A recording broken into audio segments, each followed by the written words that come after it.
Hello friends, मैं यशवीन आपका स्वागत करती हूँ दक्षिणा ट्यूटोरियल्स के ऑनलाइन चैनल पर। तो दोस्तों, आज से हमारा एक नया चैप्टर शुरू होगा, दैट इज़ चैप्टर 11। ठीक, और आज हमारा लेक्चर होगा 11.1। हमारे चैप्टर का सबसे पहले हम नाम देखेंगे कि नाम क्या है और उसके बारे में हमें क्या क्या पढ़ना होगा। तो हमारे चैप्टर का नाम है जैव प्रौद्योगिकी। ठीक, जैव प्रौद्योगिकी सिद्धांत एवं प्रक्रम। सिद्धांत मतलब होता है एप्लीकेशंस एंड प्रक्रम मतलब उसका प्रोसेस।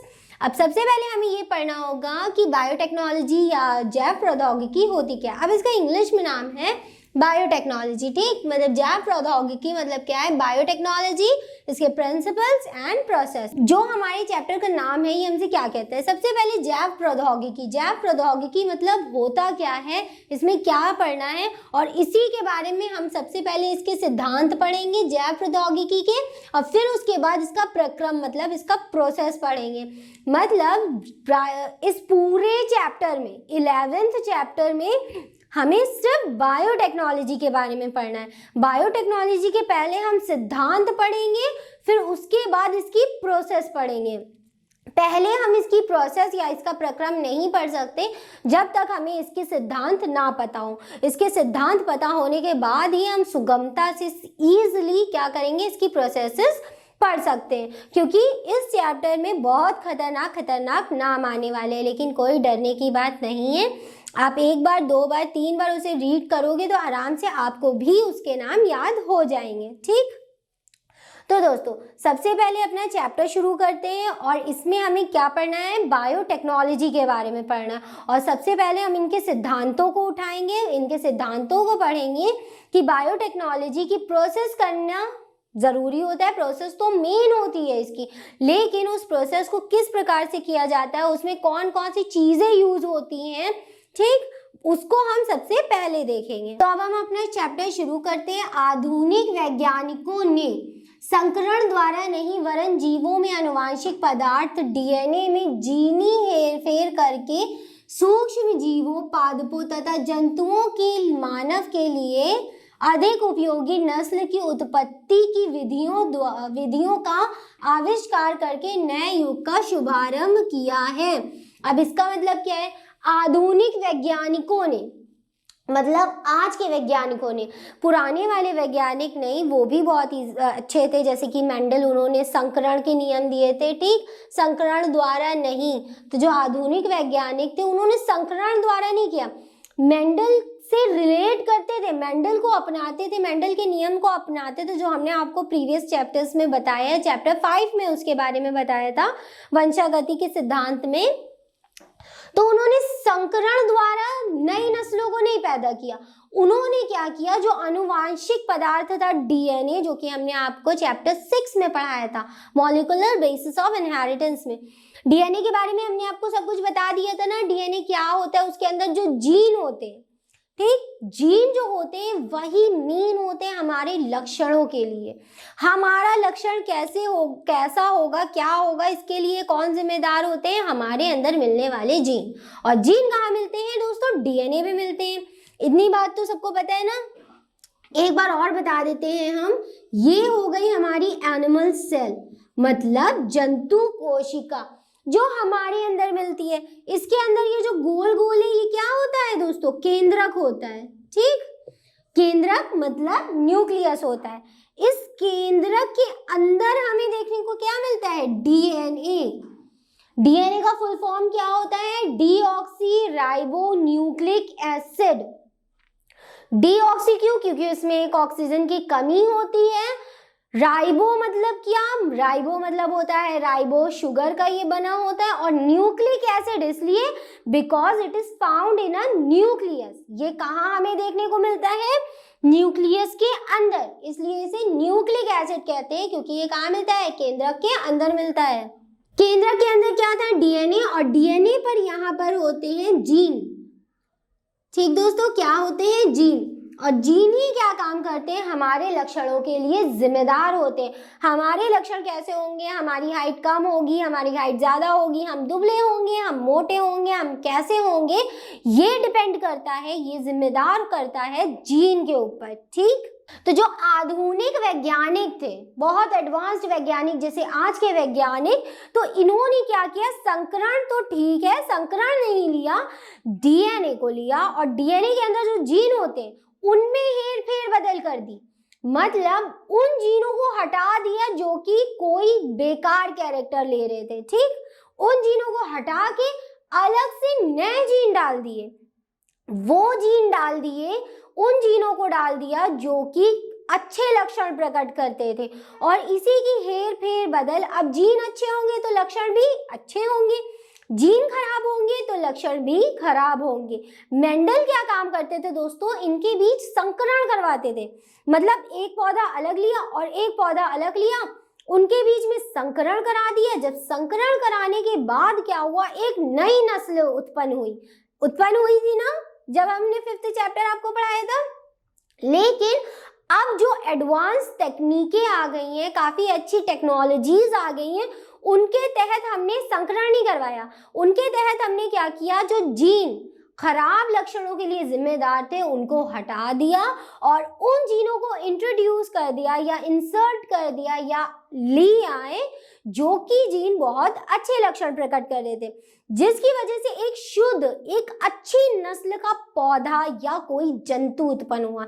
जी हाँ दोस्तों, बायोटेक्नोलॉजी के तहत हम सिर्फ ऐसा नहीं है कि हम सिर्फ किसको, पादपों को ही अच्छे दे सकते हैं, काफी ज्यादा सूक्ष्म जीवों का उपयोग करके हम बहुत अच्छी अच्छी नस्ल के चीजें उत्पन्न कर सकते हैं, फिर चाहे वो पादप हो या वो जंतु हो। तथा जंतु की मानव के लिए, पादप तथा जंतु, ठीक, ये अलग है कि मानव के लिए अधिक उपयोगी नस्लों की उत्पत्ति की विधियों का आविष्कार करके नए युग का शुभारंभ किया गया। पादपों मतलब अभी हमने आपको प्रीवियस चैप्टर में ही बताया था बीटी कॉटन के बारे में। बीटी कॉटन एक ऐसी कपास होती है जिसको पीड़क यानी कि जो कीट होते हैं उसको खराब नहीं कर पाते, तो वो किसके थ्रू बनी, इसी टेक्नोलॉजी के, इस बायोटेक्नोलॉजी के थ्रू बनी। हमने उन जीनों को हटाई दिए जिनमें जो है वो रोग उत्पन्न करते हैं, ठीक। और जंतु दोस्तों कैसे, आपने डॉग्स को देखा होगा, ठीक, डॉग क्या एक नस्ल के मिलते हैं, बहुत अलग अलग प्रकार की नस्लों के डॉग मिलते हैं। बुल डॉग होते हैं, छोटे वाले डॉग होते हैं, वोडाफोन वाला डॉग होता है जो छोटा सा होता है, पपी टाइप का, तो बहुत अलग अलग प्रकार के भी डॉग्स होते हैं। वो सब कैसे बनाए गए, या तो उनकी शुद्ध नस्ल थी जो कि अपने आप उत्पन्न हो गई, और काफी ज्यादा ऐसे जो होते हैं जो बायोटेक्नोलॉजी के थ्रू भी बनाए जाते हैं, जैसे बड़े बड़े बालों वाले जो डॉग्स होते हैं वो सब बायोटेक्नोलॉजी के थ्रू बनाए गए और बाद में उसको ब्रीड करा के उनके बीच में संकरण और करा के उनकी नस्लों को एक नई उत्पत्ति दी गई। पहले के ज़माने में इतने प्रकार के डॉग नहीं मिलते थे, फिर उनके बीचों में संकरण हो जाता था तो अगर अलग प्रकार की नस्लें निकल जाती थी। लेकिन जैसे बहुत ज़्यादा जब एडवांस टेक्नोलॉजीज आ गई तो इन नस्लों की उत्पत्ति धीरे धीरे बढ़ गई, ठीक। आविष्कार करके नए युग की शुभारंभ की गई। पादप तथा जंतु बनाए गए, लेकिन किसके लिए, हमारे लिए, मानव के लिए, ठीक। मानव के लिए अधिक उपयोगी नस्लों की उत्पत्ति विधियों का आविष्कार किया गया और नए युग की शुभारंभ हुई। नए युग की शुभारंभ कैसे दोस्तों, अब हमने क्या किया, पिछले युग को पछाड़ दिया बोलते हैं उसे, मतलब हम एक नए युग की तरफ आगे बढ़ रहे हैं। हमारे पास काफी एडवांस टेक्नोलॉजी है जिसकी वजह से सब कुछ संभव। अब अगर हम इसकी एक छोटी सी डेफिनेशन देखें, इसकी डिफाइन देखें तो वो क्या बनेगी, आनुवांशिक पदार्थ। आनुवांशिक पदार्थ क्या है दोस्तों, डीएनए है ना, आरएनए तो नहीं है, आरएनए आनुवांशिक पदार्थ नहीं है, लेकिन कुछ वायरस, कुछ विषाणु ऐसे होते हैं जिनमें आरएनए आनुवांशिक पदार्थ होता है, ठीक। वैसे यहाँ पे हम बात करें तो सिर्फ बात करेंगे हम डीएनए की। डीएनए क्या है, आनुवांशिक पदार्थ है। आनुवांशिक पदार्थ में जीनी हेरफेर मतलब क्या किया, जो डीएनए के अंदर जो जीन थे जो कि किसके लिए जिम्मेदार थे, लक्षणों के लिए जिम्मेदार थे, उनमें हमने क्या की, हेरफेर कर दी। हेरफेर मतलब क्या, अदला बदली कर दी।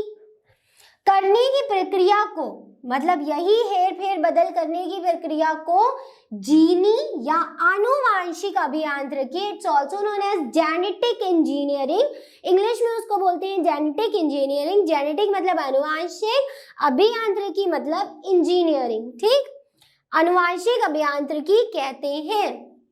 यहाँ तक के डेफिनेशन थी आनुवांशिक अभियांत्रिकी की।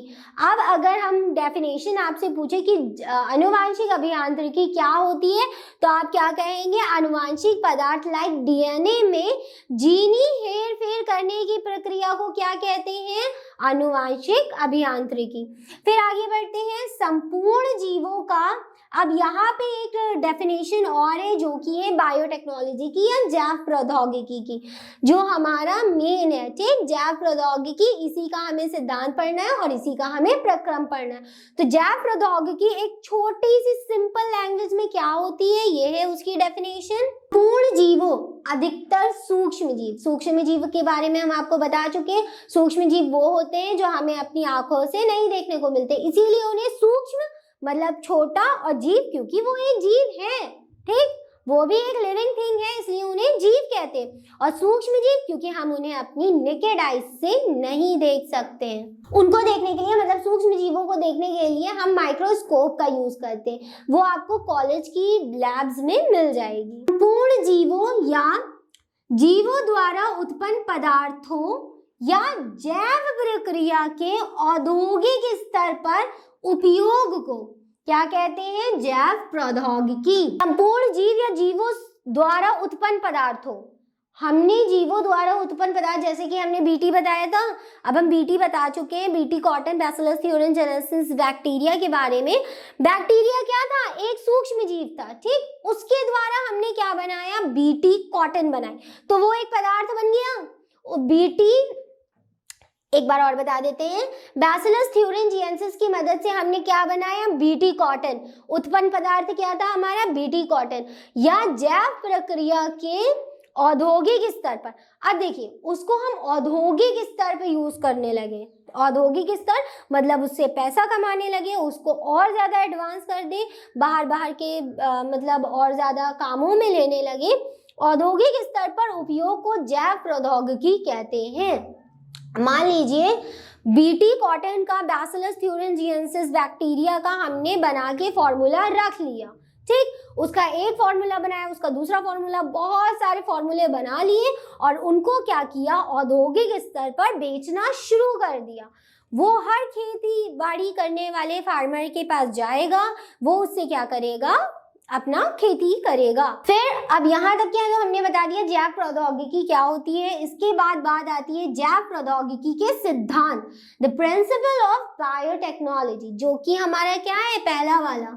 बस हमने ये पढ़ लिया। ठीक, जैव प्रौद्योगिकी क्या होती है हमें पता चल गया कि संपूर्ण जीवों या जीवों से उत्पन्न पदार्थों का औद्योगिक स्तर पर उपयोग करना जैव प्रौद्योगिकी कहलाता है। ये हमने आपको बता दिया। इसके सिद्धांत अब हम आपको पढ़ाएंगे इस लेक्चर में, और फिर इसके बाद हमें पढ़ना होगा इसका प्रक्रम, और उसके बाद हमारा चैप्टर कंप्लीट हो जाएगा। ठीक, लेकिन इतनी आसानी से कंप्लीट नहीं होगा।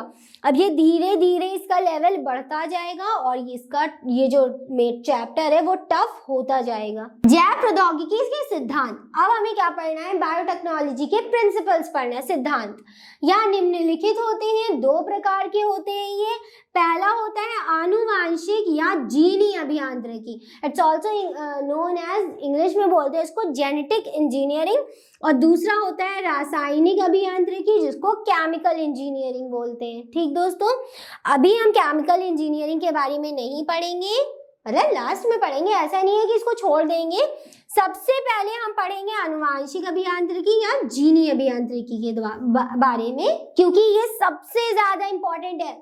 बहुत पूछा जाने वाला दोस्तों ये क्वेश्चन है, और ये क्वेश्चन हमेशा लॉन्ग में ही पूछा जाता है। इसके बारे में जब अभी हम आपको आगे प्रक्रम बताएंगे तो वो पूरा लॉन्ग आंसर टाइप क्वेश्चन में समझ लिए आता ही आता है। ठीक, आनुवांशिक तो 2 सिद्धांत हमने आपको बताए, एक था केमिकल इंजीनियरिंग जिसको रासायनिक अभियांत्रिकी कहते हैं, उसके बारे में हम बाद में पढ़ेंगे। सबसे पहले हम पढ़ेंगे आनुवांशिक या जीनी अभियांत्रिकी, जिसको जेनेटिक इंजीनियरिंग भी कहते हैं।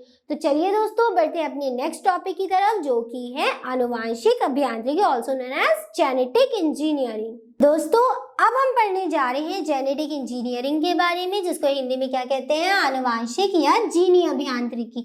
जीनी अभियांत्रिकी क्या होती है, ये हमारा पहला सिद्धांत था किसका, जैव प्रौद्योगिकी का, और दूसरा सिद्धांत है हमारा रासायनिक अभियांत्रिकी, जो हम इसके बाद आपको पढ़ाएंगे। आनुवांशिक अभियांत्रिकी में क्या होता है, इस प्रक्रिया में जीन क्लोनिंग व जीन स्थानांतरण, जिसको जीन ट्रांसफर कहते हैं, का प्रयोग करके पुनर्संयोजित डीएनए, रिकॉम्बिनेंट डीएनए का निर्माण किया जाता है। इसे ही पुनर्संयोजित डीएनए तकनीकी, रिकॉम्बिनेंट डीएनए टेक्नोलॉजी कहते हैं। अब इसका मतलब क्या होता है ये हम आपको बताते हैं। इस प्रक्रिया में जीन क्लोनिंग मतलब होता है एक जीन से 2 जीन बनना, ठीक, इन 2 जीन से 4 जीनों का बनना, ये क्या हो, और बाकी ये क्या हो, इसी की कॉपी हो। अगर हम नॉर्मली बेसिस पे देखें कि क्लोनिंग का मतलब क्या होता है, क्लोनिंग का मतलब होता है इज इक्वल टू कॉपी, ठीक। क्लोनिंग का मतलब होता है कॉपी होना या उसी की सेम प्रतिलिपि तैयार होना। अब देखिए ये गोल है, ये भी गोल है, ये भी गोल है, ये चारों भी गोल है ना, ऐसा तो है नहीं कि यहाँ पे ये चौकोर हो या ट्रायंगल हो, रेक्टेंगल हो, ऐसा नहीं है ना। तो ये क्या होता है, जीन की सेम टू सेम कॉपी तैयार करना, इसको बोलते हैं जीन क्लोनिंग। इसका भी नाम यहीं पे याद कर लिए इसलिए क्योंकि आगे जितनी हम प्रोसेसेस करेंगे उसमें कॉपी नाम या प्रतिलिपि नाम नहीं लेंगे, वहां पे हम सिर्फ नाम लेंगे जीन क्लोनिंग। क्लोनिंग मतलब होता है जीन की कॉपी करना। मान लीजिए कोई एक जीन है जो कि बहुत अच्छे अच्छे लक्षणों के लिए जिम्मेदार है, तो हम क्या करेंगे, उस जीन की कॉपी करके स्टोर कर लेंगे, ठीक। इसी को बोलते हैं जीन क्लोनिंग। क्लोनिंग मतलब क्या होता है, कॉपी करना। जीन की क्लोनिंग है तो किसकी कॉपी होगी, जीन की कॉपी हो जाएगी, ठीक दोस्तों। जीन क्लोनिंग, इंग्लिश में भी जीन क्लोनिंग करते हैं, व जीन स्थानांतरण। स्थानांतरण मतलब तो आपको पता है, एक जगह से दूसरी जगह पे स्थानांतरण करना, उसी को क्या बोलते हैं, स्थानांतरित। और हमने किसका स्थानांतरण किया है, जीव का। मतलब मान लिए एक बुरे लक्षण वाले जीन को हटा के एक अच्छे वाले लक्षण का स्थानांतरण कर दिया, किसका, जीन का। तो इसी को बोलते हैं जीन स्थानांतरण, जीन ट्रांसफर। लीजिए ये वाला जीन है जो कि अच्छा नहीं है और ये वाला जीन है जो कि जीन क्लोनिंग द्वारा बनाया गया है, तो हम इस जीन को इस जीन से रिप्लेस कर देंगे, स्थानांतरित कर देंगे। ये वाला जीन अब कहाँ आ गया, एक सेल में आ गया, ठीक। बस यही प्रोसेस है दोस्तों, ठीक। आगे भी जो हम प्रोसेस पढ़ाएंगे उसमें यही प्रोसेस है कि जो जीन अच्छे लक्षण नहीं दे रहा था उस जीन को हमने हटा दिया, और जो जीन अच्छे लक्षण दे रहा था उसकी क्लोनिंग करके हम पहले से रखे तो उसको क्या किया, स्थानांतरित कर दिया अलग दूसरी सेल में। लेकिन ये इतनी आसानी से नहीं हो जाता है, इसीलिए हम धीरे धीरे करके थोड़ा थोड़ा करके बताया गया है कि अगर हम डायरेक्ट आपको प्रोसेस बता देंगे तो कुछ नहीं समझ में आएगा। इसलिए हमें पहले इसके सिद्धांत पढ़ने हैं, उसके बाद इसमें यूज होने वाले टूल्स, मतलब जो भी औजार यूज होते हैं उनको पढ़ेंगे, वो हम अपने नेक्स्ट लेक्चर में पढ़ेंगे। इस प्रक्रिया में जीन क्लोनिंग पता चल गया, जीन की कॉपी करना, व जीन स्थानांतरण, जो जीन हमने कॉपी किया है इसको क्या किया, स्थानांतरित कर दिया, का उपयोग करके पुनर्संयोजित डीएनए।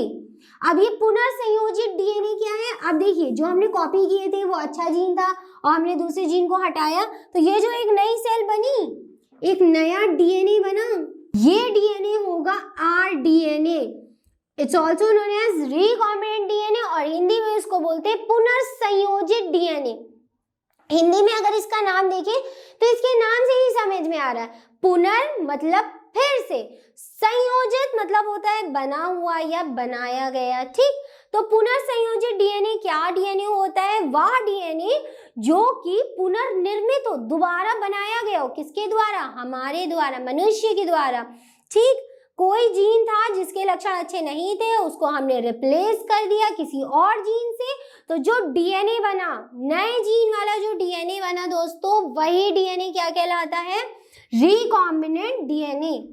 ऊपर से तो नहीं जा रहे हैं ना सर के, एक एक चीजें आराम से दिमाग में बैठा लिए कि कौन किसके बाद कौन सी प्रोसेस थी। इसे ही क्या कहते हैं, पुनर्संयोजित डीएनए टेक्नोलॉजी तकनीक या रिकॉम्बिनेंट डीएनए टेक्नोलॉजी कहते हैं। इसके बाद पुनर्संयोजित डीएनए के चुने हुए जीवों में स्थानांतरित करके लक्षण युक्त जीवों का निर्माण किया जाता है। पुनर्संयोजित डीएनए जो हमने बनाया है, ये वाला डीएनए क्या किया है, हमने बनाया है। इस डीएनए के लक्षण हमको चाहिए, इसको अब हम क्या करेंगे, चुने हुए जीवों में स्थानांतरित करके नए लक्षण युक्त जीवों का निर्माण करेंगे। जैसे कि हमने आपको डॉग की ब्रीड बताई थी कि डॉग एक टाइप के नहीं, अलग अलग टाइप के होते हैं। तो क्या होता है, उनके जीन निकाल लेते हैं, उनके जीनों में क्या करते हैं, नए जीन डाल देते हैं, और उस नए जीन से जो नया वाला रिकॉम्बिनेंट डीएनए बनता है वो फिर से एक अलग जीन में, दूसरे जीन में डाल देते हैं।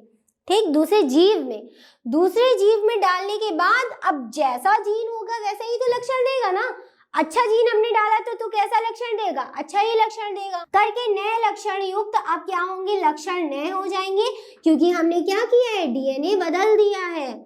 लक्षण युक्त जीवों का निर्माण करते हैं, जिन्हें आनुवांशिक रूपांतरित जीव मतलब जेनेटिकली मॉडिफाइड ऑर्गेनिज्म जीएमओ कहते हैं। जिन्हें अब जो हमने नया लक्षण युक्त जीव उत्पन्न किया उसको कहेंगे, जिन्हें आनुवांशिक रूपांतरित जीव। आनुवांशिक मतलब हमने क्या किया, उसके आनुवांशिकता को बदल दिया है, रूपांतरित उसमें रूपांतरित कर दिया है जीव, क्योंकि वो एक क्या है, जेनेटिकली मॉडिफाइड है। उसके जो रियल के जीन थे उसको हमने हटा दिया है और नए जीनों को इंट्रोड्यूस कर दिया है। तो क्या कहते हैं, genetically modified organism also known as the GMO. GMO के नाम से भी बहुत क्वेश्चन पूछा है। जरूरी नहीं है कि आपको वो हिंदी में लिख के दे, जरूरी नहीं है कि वो आपको एग्जामिनर इंग्लिश में लिख के दे, डायरेक्ट यही क्वेश्चन आता है। जीएमओ से आप क्या समझते हैं, तो ये आपको खुद समझना पड़ेगा कि इसको क्या कहते हैं, जेनेटिकली मॉडिफाइड ऑर्गेनिज्म। और ये कौन से ऑर्गेनिज्म होते हैं, जिनको रिकॉम्बिनेंट डीएनए टेक्नोलॉजी द्वारा बनाया जाता है। इनमें आपको ज्यादातर कोई रोग नहीं मिलेंगे, कोई रोग नहीं मिलेंगे, अच्छी ब्रीड होती है, अच्छी नस्ल होती है, इसमें कोई वो नहीं है। ठीक, तो दोस्तों यहाँ पे हमारा जेनेटिक इंजीनियरिंग कंप्लीट होता है। इसके बाद एक और छोटा सा टॉपिक बचा है जिसको केमिकल इंजीनियरिंग कहते हैं या उसको रासायनिक अभियांत्रिकी भी बोलते हैं। तो उसको पढ़ेंगे और अपना लेक्चर कंप्लीट करेंगे। तो दोस्तों ये रहा केमिकल इंजीनियरिंग, जिसको रासायनिक अभियांत्रिकी बोलते हैं। इसका मतलब क्या होता है, रासायनिक अभियांत्रिकी के अंतर्गत पुनर्संयोजित डीएनए। अब पुनर्संयोजित डीएनए हमने किसमें बनाया था, इससे पहले आनुवांशिक अभियांत्रिकी में। ठीक, पुनर्संयोजित डीएनए के द्वारा प्रतिजैविक मतलब एंटीबायोटिक्स। ठीक, एंटीबायोटिक्स क्या करती हैं, हम एक दवा के रूप में ली जाती हैं। टीका मतलब वैक्सीन, जो इंजेक्शंस लगते हैं। और फिर तीसरा है विकर, जिसको क्या बोलते हैं, एंजाइम्स आदि का निर्माण किया जाता है। रासायनिक अभियांत्रिकी के अंतर्गत पुनर्संयोजित डीएनए द्वारा किस किस का आविष्कार किया, किस किस का उपयोग किया जाता है, बनाया जाता है, प्रतिजैविक, एंटीबायोटिक, वैक्सीन जिसको टीके भी बोलते हैं, और तीसरा है विकर या एंजाइम्स। ठीक, आदि का निर्माण किया जाता है। ये सब किसके अंतर्गत आते हैं, रासायनिक अभियांत्रिकी के। इसका एग्जाम्पल है जैसे पात्रो इनवर्टो निषेचन द्वारा परक नली शिशु का निर्माण। टेस्ट ट्यूब बेबीज जो होते हैं वो भी इसी के द्वारा बनाए जाते हैं।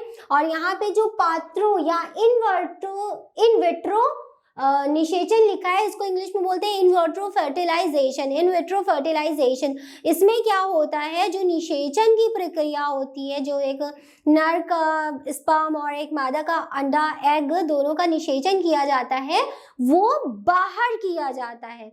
इंटरनल नॉर्मली बेसिस पे नेचुरली क्या होता है, इंटरनल होता है, लेकिन जब ये परक नली वाला कुछ प्रोसेस होता है जिसको टेस्ट ट्यूब बेबी कहते हैं, इसमें जो होता है इनवर्टो निषेचन होता है। मतलब जो निषेचन की प्रक्रिया होती है वो बाहर की तरफ होती है, वैज्ञानिक उसे करते हैं, इसलिए इसे पात्रो या इन विट्रो फर्टिलाइजेशन बोलते हैं।